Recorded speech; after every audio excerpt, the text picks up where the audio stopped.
मंचावर उपस्थित माझे सर्व सहकारी, जास्त वेळ घेत नाही, वक्ते फार आहे, अगदी थोडक्यामध्ये माझं भाषण करतो. आपल्याला माहीत आहे, पहिल्यांदा माझ्या संस्थेविषयी थोडक्यामध्ये ओळखी करून देतो. आपल्याला माहीत आहे की शेतकऱ्यांच्या कल्याणासाठी जे अनेक विभाग उघडलेले आहेत, त्यातला एक विभाग म्हणजे भारतीय कृषी संशोधन परिषद, Indian council of agri research. आणि याच्या अंतर्गत पूर्ण भारतामध्ये अनेक प्रकारचे संस्थान उघडा, प्रत्येक पिकासाठी आणि प्रत्येक जनावरांसाठी. तर आणि ही माहिती त्यांना उपलब्ध करून देण्यासाठी प्रत्येक जिल्ह्यामध्ये कृषी विज्ञान केंद्र असतं.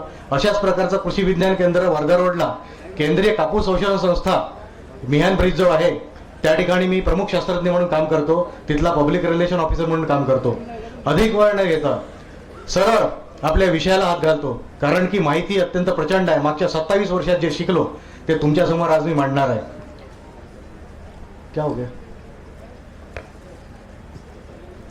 आजचा माझा विषय जर शास्त्रोक्त पद्धतीने गोपालन. गोपालन हा काही नवीन विषय नाही. हजारो वर्षांआधी 10,000 वर्षांपूर्वी पशुपालनाची सुरुवात झाली आपल्या या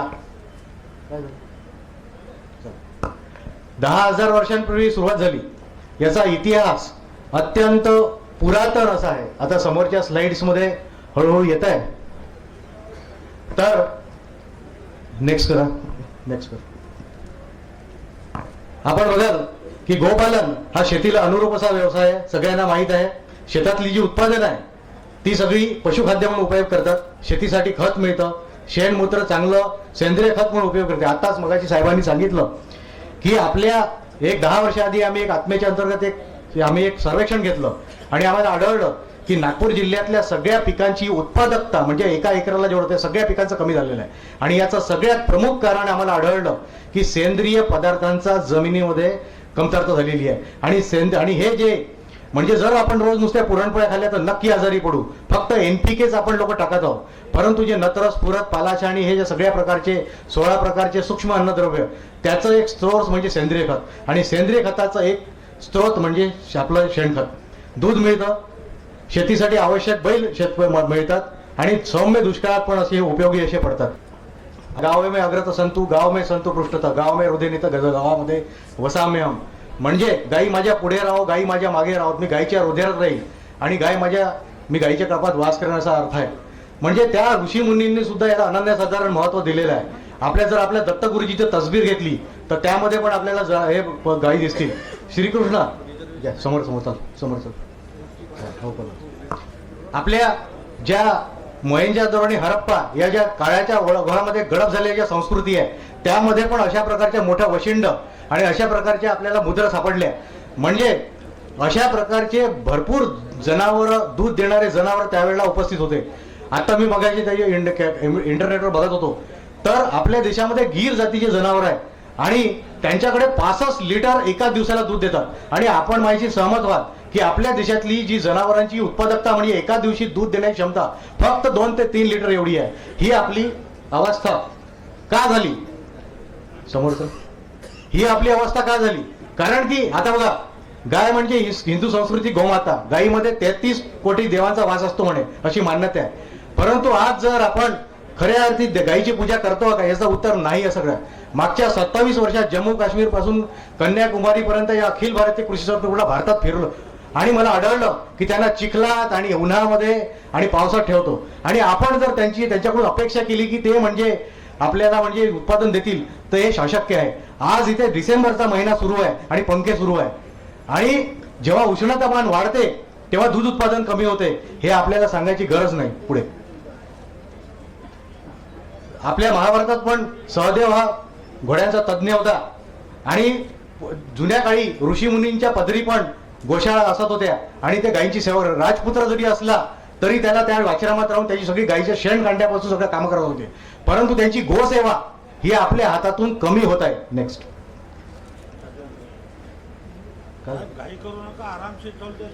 आरामशीर चालतोय, परंतु इकडे स्पीकर्स खूप आहेत आणि माहिती मला प्रचंड 27 वर्षात जे शिकलो ते फक्त एका तासात सांगायचं. 1 तासही मिळणार नाही कदाचित. आपली तयारी असेल तर मी तयार आहे.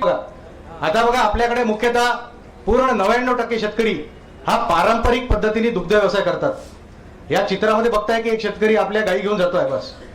आणि दुसऱ्या चित्रामध्ये आधुनिक अशा गोठ्यामध्ये या होल्स्टन फ्रिजियन जातीच्या गायी या एका दिवशी याची सरासरी जास्तीत जास्त दूध उत्पादन 70 लिटर एका दिवशी असते. मगाशी मी म्हणालो की आपल्या देशामध्ये गीरचे जनावर जे ब्राझीलमध्ये त्यांनी नेले, फॉरेनर लोकांना त्यांना महत्व माहित होते, अजूनही ते फिरतात.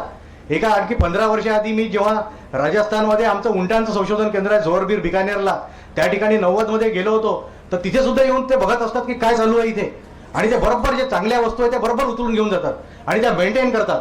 आपलं दुर्दैव की आपण या गोमातेला बरोबर मेंटेन केलं नाही, म्हणून आपण फक्त 1-2 लिटर. आता परत उदाहरण देतो, आजपासून 36 वर्षाआधी जेव्हा मी याच्या वयाचा माझा मुलगा 30 किलोमीटर म्हणजे सायकल चालवत असे, 150 दंड 150 बैठका मारते आज.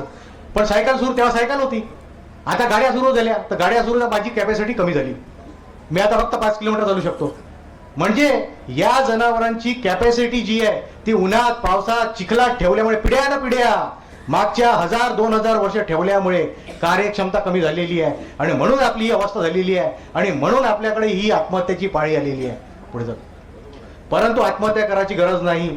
आज आपण जर परत त्याच म्हणजे शास्त्रोक्त पद्धतीने हा दुग्ध व्यवसाय केला तर आपल्याला ही परत दुरावस्था आपली दूर आहे. तर कसं करायचं, सरळ विषयाकडे. पहिला महत्वाचा मुद्दा की शास्त्रोक्त पद्धतीने गायीची निवड, शास्त्रोक्त पद्धतीने गायीचे प्रजनन, शास्त्रोक्त पद्धतीने त्यांचं आहार व्यवस्थापन, शास्त्रोक्त पद्धतीने दुग्ध व्यवस्थापन, शास्त्रोक्त पद्धतीने सामान्य व्यवस्थापन, शास्त्रोक्त पद्धतीने आरोग्य व्यवस्थापन, आवास व्यवस्थापन, हिशोब ठेवणे, विक्री आणि अनावश्यक गायी कळपातून काढून टाकणे, हे 10 महत्वाचे मुद्दे आहेत.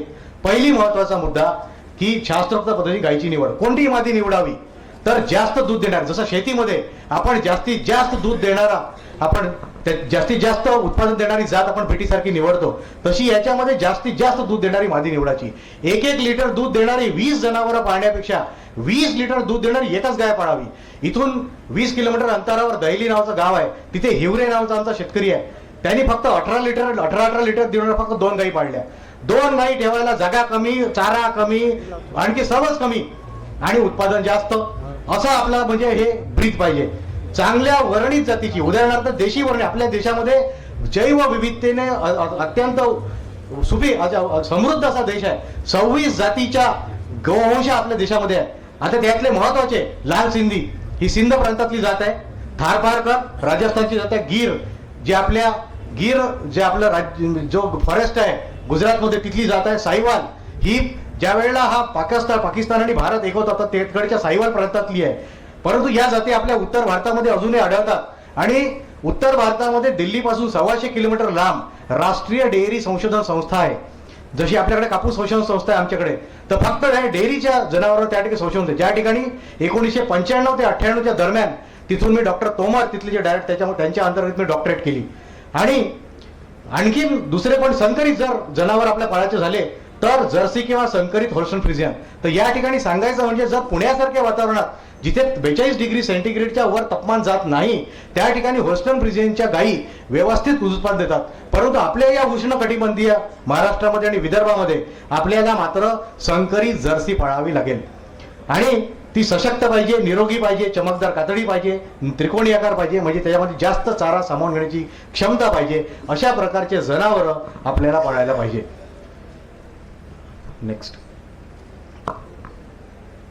आता बघा या ठिकाणी चित्र येतात तुमच्या समोर. ही थारपारकर पुढे जवळपास 1800 लिटर दूध देते एका वेतामध्ये. ही लाल सिंधी, ही पण जवळपास 1800-2000 लिटर एका वेतामध्ये दूध देते, म्हणजे दूध द्यायला सुरुवात केल्यापासून भाकडोतपर्यंत. गीर मी मगाशी तुम्हाला सांगितलं अतिशय उत्कृष्ट जात आहे. जर वर्धा रोडला फिरता गेले तर त्या ठिकाणी कच्छ मधले ते कच्छी लोक या प्रकारच्या लालसर रंगाच्या मोठं वशिंड आणि भरदार असे कपाळ असलेले गायी, जवळपास ते गुजराती शेतकरी पण ट्रेनिंगला आले होते. मी सांगत होतो की बोले 7 ते 12 लिटर, बोले साहब नहीं हमारे यहाँ पे बोले 15 लिटर की गाय है. तर ते तर 15 लिटर, परंतु तिथे विदेशामध्ये 65 लिटर. इतकी सुंदर जात आहे, पण याला मेंटेन करावं लागतं. पुढे कसं मेंटेन करायचं मी पुढे सांगतो माझ्या भाषणामध्ये समोर. ही साहिवाल, ही सुद्धा जवळपास 1800 ते 2000 लिटर एका वेतात दूध देते. त्यानंतर अजून आपल्या देशामध्ये पण ही विदेशी जाते होल्स्टन फ्रिजियन. कर्नालला आमच्याकडे शास्त्रज्ञ लोकांनी संशोधन करून ही होल्स्टन फ्रिजियनशी क्रॉस करून थारपारकरशी एक समर्थ काही जाती निर्माण केलेल्या आहे. तर हा कम्प्युटर अतिशय स्लो आहे, त्याच्यामुळे काय मला ज्या स्पीडनी बोलायचं त्या स्पीडनी मी बोलू शकत नाही. ही जर्सी, इंग्लंड म्हटलं जर्सी नावाचा बेट आहे, तिथली जात आहे. एका दिवसात जवळपास 30 लिटर दूध देते. आणि याच्याशी पण संकर करून आपल्या देशामध्ये अनेक प्रकारचे जाती निर्माण, जसं करण फ्रीज, करण फ्राईज या जातीच्या गायी फक्त 32 महिन्यामध्ये पहिलं पिल्लू देतात आणि एका दिवसात 40 लिटर दूध देतात. तर आमच्या कर्नालच्या फार्ममध्ये या गायी 30 लिटर दूध देतात. आणि शेतकऱ्याच्या शेतामध्ये जेव्हा 1995 मध्ये मी जेव्हा डॉक्टरसाठी गेलो तर त्या शेतकऱ्यांनी त्याच्या गायीनी 40 लिटर दूध दिलेलं आपण डोळ्यांनी पाहिलंय. तुम्ही बघितलं नाही. जर तुम्ही मगाच म्हटलं की आधुनिक तीर्थक्षेत्र, तर जसं तुम्ही या ठिकाणी मोठ्या संख्येने, मला अत्यंत आनंद होत आहे की तुम्ही इतक्या मोठ्या संख्येने इथे आल्या. अशाच प्रकारे तुम्ही कर्नालला जर फिरायला गेले तर तिथल्या इंटरस्टेट बस स्टेशनवरून दर 5-5 मिनिटाला बसेस सुटतात आणि कर्नालला जाते. कर्नाल म्हणजे कर्णाचं आणि अर्जुनाचं युद्ध जिथे झालं होतं, अतिशय ऐतिहासिक जागा आहे. तिथे चौकामध्ये कर्णाचं आणि अर्जुनाचं युद्धाचा पुतळा आहे आणि तिथे एक संस्थान आहे जवळपास 1 किलोमीटर, ते जरूर जा आणि हे संस्थान जरूर बघा. त्यानंतर दुसरं त्या ठिकाणी काय म्हटलं मी सगळं सांगेन, तुमच्या सगळ्या प्रश्नाची उत्तर देईन. आपण पहिले माझं भाषण ऐकून घ्यावं, थोडी लिंक तोडते. त्याच्यानंतर करण स्विस दुसरी जात आहे, ही सुद्धा 32 महिन्यात आपलं पहिले देते. ही सुद्धा एका दिवसात 40 लिटर दूध देते. आणि महाराष्ट्रातलं जसं पंजाबराव देशमुख कृषी विद्यापीठ आहे त्याच प्रकारे राहुरीला महात्मा फुले कृषी विद्यापीठ आहे. त्या ठिकाणी 2004 मध्ये मी ट्रेनिंग करून आलो. त्या ठिकाणी फुले त्रिवेणी नावाची गाव आहे. गीर, जर्सी आणि होल्स्टन फ्रिजियन या 3 जातींचा संगम अशी ती जात आहे. ती एका दिवसात 30 लिटर दूध देते. तर या जाती आपल्याकडे मात्र त्याला विशेष प्रकारे मी जसं सांगतो तसं ठेवावं लागेल, नाहीतर त्या जास्त दूध देणार नाही. कारण की जेव्हा 27 डिग्री सेंटीग्रेडच्या वर तापमान वाढते तेव्हा दूध उत्पादन कमी होते. आणि आपण माझी सहमत व्हाल की हिवाळ्यामध्ये दूध उत्पादन वाढते, थंड प्रदेशात दूध उत्पादन वाढते आणि उन्हाळ्यामध्ये गरमीमुळे ते कमी होते. कारण की त्याचं आपल्याला जसं माहिती आहे की उन्हाळ्यामध्ये आपण पाणी जास्त पितो, अन्न कमी खातो, भूक कमी लागते आणि आपली कार्य करण्याची क्षमता ही कमी होते उन्हाळ्यामध्ये. त्याच प्रकारे या दुधाळ जनावरांची दूध देण्याची क्षमता, कोंबडी अंड देते, जी मेंढी असते ती लोकर देते, गाय दूध देते, म्हणजे एक प्रकारचं उत्पादन आहे आणि हे उत्पादन प्रभावित होते पुढे. आता बघा 1 मिनिट, आता व्याल्यानंतर गायीची आणि वासराची काळजी, हे जे काय होतं की गाय जेव्हा जणते तर 9 महिने आणि 10 दिवस म्हणजे 270 दिवसाचा गर्भकाळ असतो. जेव्हा ती गाय जणते त्या वासराच्या अंगावरचं जे नाकात तोंडात असलेलं चिकट स्त्राव ते त्याचा आवरण काढून टाकायचे असतात, कोरड्या फडक्याने स्वच्छ करायचे आणि मग त्याला गायीच्या समोर टाकून देतात. त्यांनी त्याचे रक्ताभिसरण वाढते, त्याचे खूर खुडून घ्यायचे, बटाट्यासारखा पदार्थ त्या खुरांवर असतो तो काढून घ्यायचा. गाईला थोडासा गूळ आणि मीठ टाकून कोमट पाणी पाजायचं. हे एक प्रकारचं इलेक्ट्रोलाइटचं काम करते, तिला तकवा येतो. थोडी गव्हाची सोजी शिजवून त्याला खाऊ घालायचं म्हणजे शक्ती मिळते. आणि मग वासराला 2 ते 3 वेळा त्याला दूध पाजावं लागतं. ते 15 दिवसात झाल्यावर त्याला एका गमाल्यामध्ये बाल आहार किंवा सातू त्याला खाऊ घालायचं आणि जवळपास ते 1.5-2 महिन्यात झाल्यानंतर त्याला थोडा थोडा कोवळा त्याला त्यासमोर टाकायला सुरुवात करायची. म्हणजे त्याचं जे रुमेन आहे त्या रुमेनचं डेव्हलपमेंट फास्ट होते आणि मग आपण वासरू लवकर चाऱ्यावर होते. कारण की दुग्ध व्यवसाय हा जो आपण करतो तो दुधासाठी करतो आणि दुधाचा व्यवसाय जर वासरालाच आपण जर दूध पाजत केलो तर आपल्याला दूध मिळणार नाही आणि आपल्याला किफायतशीर तो होणार नाही. म्हणजे आपला दुधाचा व्यवसाय हा किफायतशीर कसा करता येईल याच्याकडे आपलं लक्ष. आता आहाराचं व्यवस्थापन आपल्याला माहित आहे, जे लोक दुधाचा व्यवसाय त्यांना माहिती आहे की चाऱ्याचे भाव वाढलेले आहे, कडबा कुटार 25-30 रुपये किलो झालेला आहे. अशा परिस्थितीमध्ये जर आपल्याला दुग्ध व्यवसायाचा खर्च कमी करायचा असला तर त्याचा उपाय म्हणजे आपल्या शेतामध्ये करणे. ज्याची स्वतःची शेती आहे आणि ज्याच्याकडे सिंचनाची सोय आहे यालाच हा व्यवसाय किफायतशीर होईल, हे मी आधीच सांगतो. ज्याच्याकडे पाण्याची सोय नाही किंवा जो हे करू शकत नाही त्याला हा व्यवसाय किफायतशीर होणार नाही. उगाच वल्गना करण्यामध्ये अर्थ नाही. आणि आपल्या शेतावर हा विविध प्रकारचा मका, ज्वारी याच्या वेगळ्या जाती असतात, त्या जर उगवल्या त्यासाठी दुसरे तज्ञ बसलेले आहेत तर ते सांगतील आहाराविषयी. तर याचा हेच आहे की आपल्या शेतावर तो चारा उगवून आपण तो करा. कारण की 100 रुपये जर खर्च गृहीत धरला त्यातले 60 ते 70% खर्च आहारावरच असतो आणि हा खर्च कमी करण्यासाठी आपल्या शेतावर चारा उगवणं आवश्यक आहे. NDRI कर्नालला जे संशोधन झालं त्याच्यामध्ये आढळून आलं की 5 लिटर प्रतिदिवस एवढा जर आपल्या गाईचं किंवा म्हशीचं एका दिवसाचं दूध उत्पादन असलं तर तिला आणि भरपूर प्रमाणात तिला पौष्टिक चारा खाऊ घातला तर तिला आपल्याला खुराक खाऊ घालायची आवश्यकता नाही. आणि रेकॉर्ड किपिंग अतिशय महत्वाचं आहे. आपल्याला हे रोज लिहून काढायचं असेल. रामदास पेठेमध्ये एक पंजाबराव देशमुख कृषी विद्यापीठाची डेअरी आहे, ती जाऊन बघा कधी. एक मोठं रजिस्टर असते, सकाळचं दुपारचं संध्याकाळ. जेव्हा मी 1984 मध्ये तिथे MSc ला शिकत होतो 400 गायी होत्या आणि 27 लिटर दूध देणारी जर्सी आणि साहिवालचं क्रॉस त्या ठिकाणी होतं. या डोळ्यांनी मी बघितलंय. ती एका तिला बांधत नव्हते, ती खुली राहायची. तर आपल्याकडे पण असे जनावरं 27 लिटर पर्यंत दूध देऊ शकतात, हे तुम्हाला मी छाती ठोकपणे सांगतो. पण तिची काळजी मी जशी म्हणतो अशा पद्धतीने ती करायला पाहिजे. पण याच्या उपर जर दूध उत्पादन असलं, म्हणजे 5 लिटरच्या वर समजा 6 लिटर असलं, तर गाईला 1 लिटर मागे 400 ग्रॅम खुराक खाऊ घालायचा. 2 लिटर जास्त असलं तर 800 ग्रॅम, अशा प्रमाणात हे वाढत. पण म्हशीची रिक्वायरमेंट जास्त असते. तिला दर लिटर दुधामागे 500 ग्रॅम म्हणजे अर्धा किलो खुराक खाऊ घालायचा असतो. आणि त्याचं जे मिश्रण, बाजारात अनेक प्रकारची मिश्रण अनेक कंपन्यांची विकत मिळतात. परंतु शेतकरी आपल्या घरी हा खुराक जर चालू केला तर आपला त्या आहाराचा खर्च आपल्याला कमी करता येतो. तर त्याचे अनेक फॉर्म्युले आहेत. त्याचा एक छोटासा फॉर्म्युला, एक तुम्हाला जनरल फॉर्म्युला सांगतोय की भरडलेलं धान्य कोणतेही घ्या, ज्वारी घ्या, मका घ्या, बाजरी घ्या 38 किलो, डाळीची चुणी 20 किलो, धान्याचा कोंडा 20 किलो, ढेप 20 किलो, त्याच्यामध्ये साधं मीठ, टाटा मीठ नाही महागाचं, 25 रुपये किलोचं नाही, साधं काळा मीठ 8-10 रुपये किलोचं किंवा 4-5 रुपये किलोचं. खनिज मिश्रण 1 किलो, खनिज मिश्रणाचा समोर मग ते सांगणारच, आम्ही अधिक वेळ घेणार नाही. 100 किलो, आणि हे 100 किलो एका स्वच्छ पोत्यामध्ये भरून ठेवायचं. आणि मी सांगितलेल्या प्रमाणामध्ये दर लिटर मागे 400 ग्रॅम, म्हशीला दर लिटर मागे 500 ग्रॅम या प्रमाणात खुराक खाऊ घालायचा.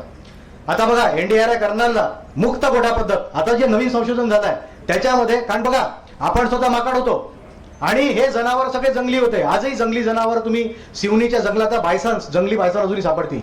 हे आपल्या स्वार्थाकरता आपण पकडून आणले. निसर्गामध्ये प्रत्येक मादी फक्त एवढा दूध देत असते की जेवढा तिच्या पिल्ल्याच्या संगोपनासाठी आवश्यक असते. परंतु माणूस अतिशय स्वार्थी आहे. मेंढीची लोकर काढून घेईल, कोंबडीचे अंडे काढून घेईल, गाईचं दूध काढून घेईल. आपल्या स्वार्थाकरता आपण या पशुसंवर्धन शास्त्राचा विकास केलेला आहे. आणि आपण हे सगळे तज्ज्ञ लोक जे बसलेले आम्ही तिचं दूध उत्पादन वाढवून टाकलं 70 लिटर पर्यंत. आम्ही जबाबदार आहोत त्याला. परंतु ते आवश्यक आहे, कारण आपली लोकसंख्या आपण आता 100 कोटीच्या वर झाला, पहिले 50 कोटीच्या आतमध्ये होतो. हे दूध उत्पादन वाढवायची गरज आहे. जशी अन्नधान्याची उत्पादन वाढवायची गरज आहे, तशी हे दूध उत्पादन वाढवायची गरज आहे. कारण की आपल्या देशामध्ये प्रत्येकाला दूध मिळत नाही. 40 रुपये लिटरचं दूध झालेलं आहे आज. किती लोकांना परवडते? शेतकऱ्याला परवडत नाही. शेतकरी अतिशय गरीब आहे. तर ही मुक्त गोठा पद्धत अतिशय चांगली असते, म्हणून हे चित्र इथे टाकलेलं आहे. आणि त्याचं फिडिंग तुम्ही बघा, याच्यामध्ये दाखवतो का ट्रॅक्टरवरून तो माणूस जातो आणि त्या हिरवा चारा त्याला टाकतो. एक माणूस ते उचलून त्याच्या गव्हाणीत टाकतो आणि त्या गाई तिथे खात आहे. पुढे आता त्यांचं आवास व्यवस्थापन. आता बघा याचा संबंध सांगतो. आपल्याला समजा चांगला आरामदेह आपण वातावरणात राहिलो तर दुसऱ्या दिवशी आपण चांगल्या पद्धतीने काम करू शकतो. आपली उत्पादकता, जे कामाचे उत्पादन चांगलं असतं. तसंच गायींचं असतं. जर तिला रुतणाऱ्या फरशीवर ठेवलं, एक ॲग्रो नावाचा पेपर आहे, जरूर वाचा. त्या ठिकाणी हे जे तज्ज्ञ लोक बसलेले आहे हे अतिशय चांगलं त्याच्यामध्ये लेखन करीत असतात. तर त्याच्यामध्ये अतिशय चांगली व्याख्या आहे. त्याच्यामध्ये एक लेख मला येतो, त्याच्यातून मी घेतलेला आहे की आवासाचा, त्याच्या गोठ्याचा अतिशय दाट संबंध असतो. आणि जर आरामदेह त्याला आवास दिला, गोठा दिला, तर त्या गायीची उत्पादन क्षमता जास्त असते. गोठा उंचावर पाहिजे, हवेशीर पाहिजे, प्रकाशमान पाहिजे, कोरडा पाहिजे, उन्हाळ्यात थंड पाहिजे आणि हिवाळ्यात उबदार पाहिजे. एका गाईला गोठ्यामध्ये जवळपास 35 चौरस फूट जागा पाहिजे आणि अंगणामध्ये त्याला जोडून एक अंगण पाहिजे आणि गाईला मुक्त फिरू द्यायचं. अंगणामध्येच एक हाळ पाहिजे, एक टाकी पाहिजे, त्या ठिकाणी त्याला पाणी प्यायला जागा पाहिजे. गोठ्याच्या आसपास दाट सावलीदार झाडं लावायचे. सावलीमध्ये बांधल्यामुळे, छोटीशी गोष्ट, सावलीमध्ये बांधल्यामुळे गाईचं दूध उत्पादन वाढते. याच्यावर शेकडो प्रयोग झालेले आहेत. गोठ्याची समोरची भिंत नको, बाजूच्या भिंती जवळपास 15 फूट आणि टोकाला 12 फूट उंच पाहिजे, म्हणजे तो थंड राहतो. आता बघा इथून ह्या मांडवाला बाजू खालून इथून उघडलेला आहे. मगाशी तिथे बसलो तर गरमी होत होती. इथून थंड हवा खालून येते, हवा गरम होऊन वर जाते आणि तिथून ती बाहेर जाते. वर जायला व्यवस्था नाही आहे. बघा छोटीशी गोष्ट इथून आपल्याला शिकू शकतो. छत कवेलचं किंवा एस्बेस्टॉसचं पाहिजे, टिनाचं नको. जेवढा वातावरणाचं तापमान थंड तेवढा गाईचं दूध उत्पादन जास्त. त्याच्यानंतर गोठ्याला लागून जाळीचं कुंपण पाहिजे. पुढे चला. आणि त्याच्या गोठ्याच्या बाहेर एक पाण्याची टाकी पाहिजे. आता हा एक गोठ्याचा प्रकार आहे. हा बहुतेक व्हेटरनरी कॉलेजचा जो गोठ्याचा आहे त्याचा हे आहे. परंतु हे बंद आहे, ही बंदिस्त पद्धत झाली. हे बाजूनी मोकळं पाहिजे. नेक्स्ट. आता सामान्य व्यवस्थापनाकडे येऊया. आता व्यवस्थापन म्हणजे काय? फार मोठी गोष्ट नाही की आपल्याकडे जे स्रोत आहे, चारा आहे, पाणी आहे, सगळं हे वापरून कमीत कमी खर्चामध्ये जास्तीत जास्त उत्पादन कसं घ्यायचं, हीच कला म्हणजे सामान्य व्यवस्थापन. वेळेवर चालायला पाहिजे, वेळेवर दूध काढायला पाहिजे, रोज निरीक्षण करायला पाहिजे, खरारा करायला पाहिजे. खरारा केल्याने त्याच्या अंगावर ब्रश फिरवायचा गाईच्या अंगावर, त्यांनी शरीरात रक्ताभिसरण वाढते, लिम्फ सर्क्युलेशन वाढते, अंगावरच्या गोचिड गोमाशा बऱ्याच प्रमाणात निघून जातात आणि त्याच्यामध्ये दूध उत्पादन हळूहळू वाढते. पण हा पण अतिशय महत्वाचा आहे की मी म्हणतो ह्या गोष्टी आता काल कोणीतरी खरारा मारला आणि म्हणून आज दूध उत्पादन वाढत नाही वाढा. आज एवढ्या गोष्टी तुम्हाला इथे उभा राहून सांगून राहिलो.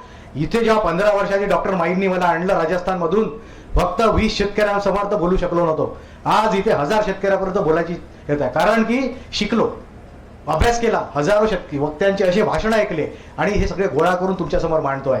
खुरांची काळजी पण घ्यायला पाहिजे. खूर जर वाढले तर तिला बरोबर चरता येत नाही आणि मग तिला चारा कमी झाला मग दूध, कारण की दूध हे रक्तापासून बनत असते गाईच्या, आणि रक्त हे चाऱ्यापासून बनत असते, आणि म्हणून चारा तिचं व्यवस्थापन अतिशय आवश्यक आहे. नेक्स्ट, दुग्ध व्यवस्थापन. आता जास्त दूध देणाऱ्या गाईला दूरवर फिरवायचं नाही. तो हिवरेनाचा शेतकरी, हे पुस्तकातलं सांगत नाहीये, हिवरेनाचा शेतकरी आमचा उद्मोह त्याचा म्हणे, साहेब माझी 18 लिटरची गाय आहे, 1 किलोमीटर फिरवतो तर 1 लिटर दूध कमी होते म्हणे एका दिवसाला. बघा अंगठाच्या शेतकरी, पण त्याचं ज्ञान बघा की त्यांनी सांगितलेली गोष्ट मला, आणि थेरी पण आमची तेच म्हणते की जर चालल्या फिरल्या आपल्या परंपरागत पद्धतीमध्ये वणवण काय भटकते, वणवण भटकते, 10 मैल 15 मैल, पूर्ण नाही, चारा नाही, जंगल खात्याने मनाई केलेली आहे. आणि चारा जो चारा मिळतो निकृष्ट प्रतीचा मिळतो, प्रथिनांची कमतरता आहे, खनिजांची कमतरता आहे, आणि असा चारा खाऊन थोडासा चारा जो मिळतो त्याची ऊर्जा मिळते, चालण्या फिरण्याचा खर्च होते, दूध काय देईल. आता तिच्या पोटामध्ये गर्भ वाढतोय, त्याचं पोषण कुठून होणार. म्हणून आपल्याकडे दूध उत्पादन कमी आहे. आणि आपल्याला जर समजा उदाहरण देतो दुसरं, की आपल्याला 10 किलो जर कणिक पाहिजे तर 10 किलो गहू तर टाकायला पाहिजे. हे एक रफ उदाहरण देतोय तुम्हाला. तर म्हणून तिला जास्त फिरवायचं नाही, जास्त दूध देणार आहे. आपल्या गावरानी गायला काय फरक नाही पडणार, तुम्ही 10 मैल फिरवा की 15, ते 2च लिटर देईल. पण जास्त दूध देणारे काय, ही मोठ्या घरची सून जर आणली आणि पहिल्या दिवशी तिच्यासमोर 2 टोपले भरून जर भांडे ठेवले आणि धोंडा ते चालली म्हणून वडिलाच्या घरी, मिळाल्यानंतर तुमच्या घरी, तर ही मोठ्या घरची सून आहे. हिचे नखरे पण जास्त असतात, ते आपल्याला पूर्ण करावे लागतील, तरच झुपत्या गाईच्या लाथा घोड मान्य करावं लागतील आपल्याला, तेव्हा दूध उत्पादन वाढेल. उन्हात फिरवू नये. उन्हात फिरवलं तर तिच्या शरीराचं तापमान वाढते, कोअर टेम्परेचर वाढते. कोअर टेम्परेचर वाढलं की तिचा चारा उत्पादन कमी होते, पाण्याचा इंटेक जास्त होतो, आणि उन्हाळ्यात आपली जशी गती होते अशीच गायची होते. ज्या संप्रेरकामुळे गाईच्या आचळामध्ये दूध बनते त्याचं श्रवण कमी होते, आणि म्हणून दूध उत्पादन कमी होते. आणि त्याच्यानंतर दूध काढण्याआधी थंड पाण्याने आंघोळ घालायची. बस, दूध काढायच्या आधी जर थंड पाण्याने जर आंघोळ घातली तर तिचं दूध उत्पादन वाढते. गाईला वासरू पहिल्यांदा सोडून द्यायचं, त्यांनी तिचा पान्ना चांगला फुटतो, आणि शेवटच्या धारा पाजू नये, कारण त्याच्यामध्ये मलाईचं प्रमाण जास्त असते. आणि जेव्हा आपण डेअरीवर दूध देतो आपली डिग्री कमी लागते, भाव कमी मिळतो. मारहाण किंवा धक्कामुक्की करू लागले, हा माझं बोलू आहे. याला जर मी रागावलो म्हणून मी नाही करत अभ्यास, जा काय करायचं करून घे, आणि याला जर मी प्रेमाने म्हटलं अरे बेटा अभ्यास करशील तर साहेब ही सांगला, तो म्हणे जरूर अभ्यास करीन मी. बघा प्रेमानेच काम होते. आता याचं शास्त्रीय कारण आहे दुसरं. आता याचं शास्त्रीय कारण हे आहे की गाईचं ज्या आचळामध्ये तयार झालेलं दूध आहे का संप्रेरकाच्या प्रभावाखाली येते, ते पिळून काढते त्याला, त्या पेशींना, आणि जर तिला मारलं तर दुसरं एक हार्मोन तिच्या अंगामध्ये स्त्रवित, ॲड्रेनालिन म्हणतात, ज्याने आपल्याला राग येतो आणि त्यांनी गाईला राग, गाय शिंग मारते की नाही, म्हणूनच मारते, कारण तिला राग येतो, ते ॲड्रेनालिन स्त्रवले जाते, आणि ऑक्सिटॉसिन ज्या संप्रेरकामुळे ते दूध आचळातून खाली येत नाही. आणि मग लोक करतात बाजारात जातात, लोक फार विज्ञानात पुढे गेले, विज्ञानाचा दुरुपयोग, ऑक्सिटॉसिनचं पिट्युटरीचं इंजेक्शन मारतात मानेमध्ये इंट्रामस्क्युलर. गाय तर दूध देते, परंतु त्याचा आणखीन काय परिणाम होतो माहित आहे. जेव्हा गाय जणते आणि त्या छोट्याशा योनीद्वारातून जेव्हा 15 ते 20 किलोचं वासरू बाहेर येते, तर त्या ऑक्सिटॉसिनच्या प्रभावामुळे तो एवढासा योनी मार्ग तो मोठा होतो, त्यातून ते पिल्लू बाहेर येते, त्याच्यावर परिणाम होतो, गाय वांज होते. हा आपण गोमाता म्हणतो, तर तिला गोमाता खऱ्या अर्थी आपण समजलं पाहिजे, आणि म्हणून ते इंजेक्शन लावू नका. मग म्हणाल तुम्ही काय करायचं, काही नाही करायचं, प्रेमाने वागायचं. फक्त तिच्या घरपोळीवर हात फिरवा, डोक्यावर हात फिरवा, तिला प्रेम करा, आणि ती दूध देईल, कारण त्याच्यामुळे संप्रेरकाचं स्रवण वाढते. साधा बिना पैशाचा उपाय, शांत वातावरण दूर काढायचं. आता बघा इथे मी हरियाणाचा किस्सा सांगतोय. हरियाणामध्ये तिथले लोक डीजे, हे जे स्पीकर लावले एवढ्या ढंगचका सुरू आहे नवीन पिढीला, तर तिथे लक्षात आलं की त्यांच्या म्हशीचं दूध उत्पादन कमी होत आहे. मग सगळे म्हातारे लोक बसले, पंचायत बसते तिथे खाट्यावर हुक्कावीत बसले. हरियाणा 3.5 वर्ष होतो. मग त्यांनी पाहिलं की हे झाले कुछ तो डीजे लगाया म्हणे, इसके कारण हो रहा है.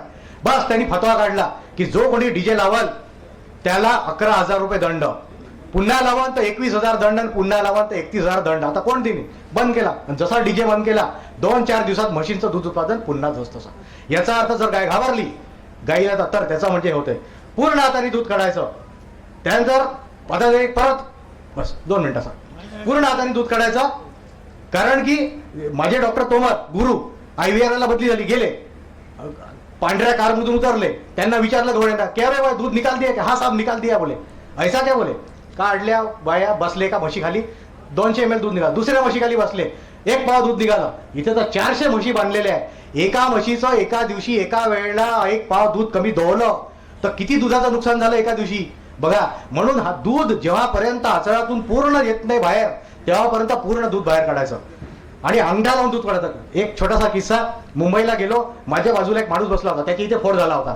मी त्याला म्हटलं आप अंगूठा निकाल के दूध निकालते, आप ज्योतिषी हो क्या? म्हणे. म्हटलं मैं ज्योतिषी नहीं हूँ, लेकिन मेरे को पता है कि आपके घर में जरूर कोई जानवर होगा. हाँ साहब, मैं उदयपुर का रहने वाला हूँ और मैं अंगूठा लगा के दूध निकालता हूँ. म्हणे. म्हटलं बंद करो, ऐसा ही फोड़ा तुम्हारे भैंस के थान पे हो गया होगा. म्हटलं बरोबर. चला पण नेक्स्ट. तर या छोट्या ज्या गोष्टी आहे, आता मी इथे बरेच वक्ते बसलेले, मी जास्त वेळ घेणार नाही. तर पुढे घे. वर्धा रोडला हे त्याचं चित्र आहे त्या पिट्युटरी ग्लँडचं. नेक्स्ट समोरचं. हा आता बघा संगीताचा प्रभाव. जर तुम्ही संगीत लावलं, आणखीन काही म्युझिक लावलं तर त्यांनी दूध उत्पादन वाढतं. शास्त्रोक्त पद्धतीने गायचं आरोग्य व्यवस्थापन थोडक्यात सांगतो. लसीकरण करायला पाहिजे. लसीकरण केल्याने आपलं जे 50,000चं जनावर आहे ते फक्त 10 ते 20 रुपये खर्च करून आपल्याला त्याची जनावरांची तब्येत चांगली राहते. जर तब्येत चांगली नसली तर जेवण कमी होते, त्याचा चारा कमी होते आणि दूध उत्पादन कमी होते. नेक्स्ट. बाह्य परजीवी गोचिड होतात, उवा होतात, पिस्तू होतात. त्याच्यासाठी साधा उपाय, बिना पैशाचा उपाय खरारा करणे. तरी झालं तर डेल्टामेथ्रिन हे औषध 2 मिलीलीटर एका वेगळ्या पंपावर तिच्या अंगावर फवारायचं. नेक्स्ट. अंतर्गत परजीवीपासून तिच्या पोटामध्ये जंत होतात, ते रक्त शोषण करतात, त्यांनी दूध उत्पादन कमी होते.